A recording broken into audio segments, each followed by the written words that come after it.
Olwaliro kkooti y'amagye Tule Makindye ekubirizibwa Brigadier Freeman Mugabe twezeemu okutuula okuwulira emisango egivunaanibwa Dr. Kizza Besigye ne munne Obeid Kamulegeya Lutale okuli ogw'okusangibwa n'ebyokulwanyisa ebitakkirizibwa kubeera na muntu wa bulijjo okukuba enkiiko ebweru w'eggwanga nga baasaba ebyokulwanyisa n'ekigendererwa eky'okutaataaganya ebyokwerinda mu ggwanga Uganda nk'oteeka n'emirala.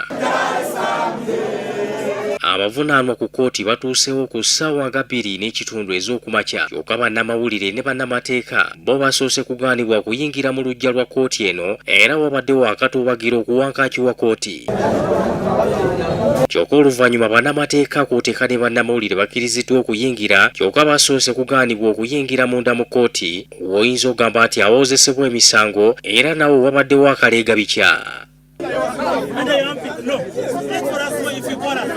Nga bannamateeka bagaaniddwa okuyingira b'abawagizi bannabyabufuzi ab'enganda n'abantu ba bulijjo babadde bayingidde dda era wano Ingrid Tulinawe ne Winnie Kizza beemulugunyizza mu maaso ga ssentebe wa kkooti eno olw'enneeyisa y'abasirikale mu kifo kino abatawa kitiibwa abantu ba bulijjo. Why are we being treated like this, Mr. Chairman, sir? Thank you. Why the name tags were introduced amongst your officers, I thought it was very important that should they do anything harmful to me, I'll be in a position to identify the person who has done it, so that he's personally liable for the acts that has committed. But when they come hooded, there are no identification tags amongst them. Oluvannyuma bannamateeka bayingidde kyokka era nga batuuse basoose kugaanibwa kutuula we balina okutuula ekijje munnemateeka w'abasibe Aaron Kizza mu mbeera bw'atyo n'azikubamu ne zaaka.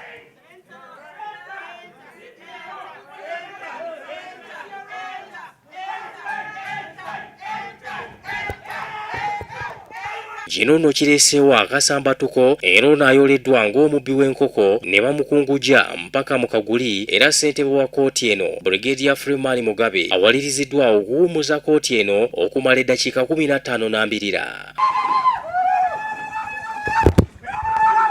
Nga kkooti ezzeemu Mugabe yeemulugunyizza ku nneeyisa y'abannamateeka ba Besigye ne munne Obeid Lutale gy'agamba nti si ya buntu n'akatono ddala bakiranga ne bannamateeka ab'abasibe bano nabo omusango bagussa ku nneeyisa y'abasirikale b'omu kkooti eno. The first day 4 hours of standing outside there. Oludda oluvunaana olukulemberwa Brigadier Rafael Mugisha lutegeezezza kkooti ng'abasibe bwe babategeeza nga bwe bakakasizza ne bannamateeka bwe basatu bokka okubakiikirira nakyo ekireeseewo akavuvuŋŋano mu kkooti eno. Notifying the authority that they had appointed a team of lawyers that included Ernest W. Kalibala, Frederick J. Mpanga, and Apollo Katumba. What happened? Because the stringent rules he's reading, the judge advocate, would require that the accused person append their signature on the instruction. And we have attempted to access them in Luzira to process that in vain.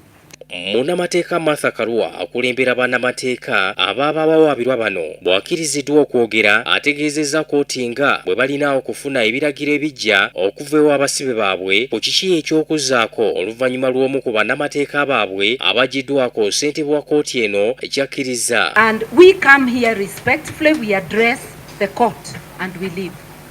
And that's all that we need.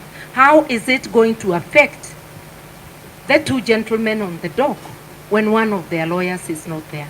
May we respectfully ask for time to withdraw and confer with them so that we may now know what to do without one of us. Because each one of these lawyers has a specific task.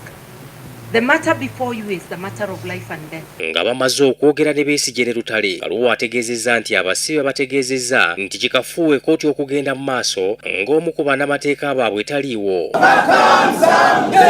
Erias Lukwago omu ku bannamateeka baabano abavunaanwa yeemulugunyizza ku biragiro ebikakali ebiri ku kkomera e Luzira nga babaziyiza n'okulaba abasibe baabwe n'ensonga endala nnyingi. What we go through is a nightmare, Mr. Chairman. What we require from them is proper identification, my lord. And that includes the ULS ID, which shows their identity, and also an introduction letter from their firm, law firms, that tells us about them and the purpose for which they have come to visit. Oluvannyuma omulamuzi Freeman Mugabe ayongezzaayo omusango gwa Besigye ne munne Obeid Lutale okutuuka ng'ennaku z'omwezi 13 omwezi guno gwe tulimu. And your colleague, your case is adjourned to 13th Jan 2025 for further mention. Ebibadde mu kooti ababaddeyo wabyogeddeko bwe bati. Abantu bagoberera amateeka olaba ne mu civil courts eyo contempt of court bayinza okugamba nti kale oyo mutuuze wali okumala essaawa eziwera n'olunaku teruyita telusukka naye kati bamusibye emyezi 9.